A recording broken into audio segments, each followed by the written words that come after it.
Welcome to recipes in my way. இன்றைக்கி நம்ம அருமையான சுவையில் காடை வறுவல் தான் செய்ய போகிறோம். ரொம்ப சுலபமாகவும் சுவையாகவும் இதை எப்படி செய்கிறது, இதுக்கு தேவையான பொருட்கள் என்ன பார்க்கலாம் வாங்க. வாணலியில் 1.5 டேபிள் ஸ்பூன் எண்ணெய் ஊற்றிக்கலாம். 2 துண்டு பட்டை, 3 கிராம்பு, 3 ஏலக்காய்,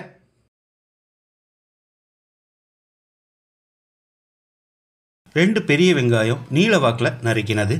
வெங்காயத்தை கண்ணாடி பதத்துக்கு வதக்கிடலாம்.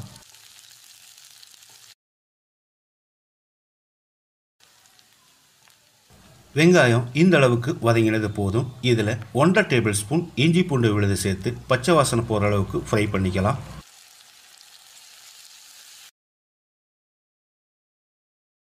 இஞ்சி பூண்டு விழுது பச்சை வாசனை போயிடுச்சு. 2 காடை 8 பீஸாக கட் பண்ணி கழுவி எடுத்து வச்சுருக்கேன். இதை போட்டுடலாம்.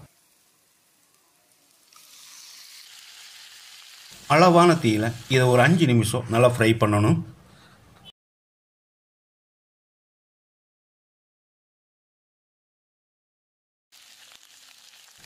அஞ்சு நிமிஷம் ஃப்ரை பண்ண பிறகு இதுக்கு தேவையான மசாலா பொடியை சேர்த்துக்கலாம். 1/2 டீஸ்பூன் மஞ்சள் தூள், 2 டீஸ்பூன் மிளகாய் தூள்,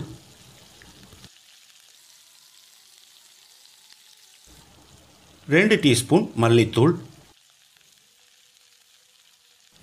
1 டீஸ்பூன் சீரகத்தூள், 1 டீஸ்பூன் மிளகுத்தூள். ஒரு 30 செகண்ட் இதை பிரட்டி விட்டுறலாம்.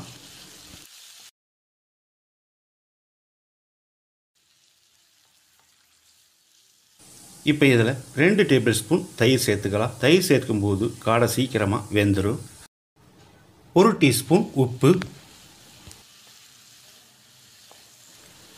இதை கலந்து விட்ட பிறகு தேவையான அளவுக்கு தண்ணி ஊற்றிக்கலாம். 1 கப் அளவு தண்ணி சேர்க்கிறேன். இதுவே சரியாக இருக்கும்.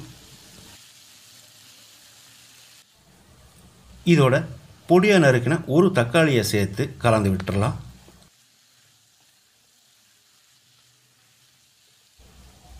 அளவான தீயில் இது ஒரு 15 நிமிஷம் வேகட்டும். மூடி வச்சிடலாம். இடையில அடிக்கடி கலந்து விடணும்.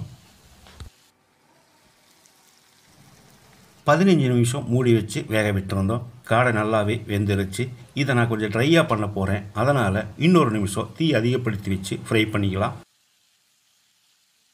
இது நல்லா ட்ரை ஆயிடுச்சு. இதில் 1 டீஸ்பூன் கரம் மசாலா சேர்த்துக்கலாம். இதோடைய 1 கொத்து கருவேப்பிலை,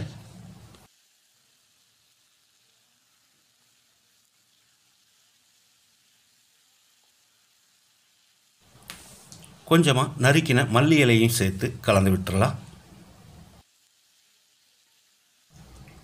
கடைசியாக இதில் 1 டீஸ்பூன் தேங்காய் எண்ணெய் சேர்க்கிறேன். நீங்கள் விருப்பப்பட்டால் சேர்த்துக்கலாம், இல்லைன்னா விட்டுறலாம். மணக்க அருமையான சுவையில் தாபா ஸ்டைலில் நம்மளோட காடை ரோஸ்ட் ரெடி ஆயிடுச்சு. இதே மாதிரி இதே அளவுகளோடு நீங்களும் செய்து பாருங்கள். இந்த வீடியோ பிடிச்சிருந்தா லைக் பண்ணுங்கள், கமெண்ட் பண்ணுங்கள், ஷேர் பண்ணுங்கள். சப்ஸ்கிரைப் பண்ணாதவங்க சப்ஸ்கிரைப் பண்ணுங்கள். மறக்காமல் பெல் பட்டனை கிளிக் பண்ணுங்கள்.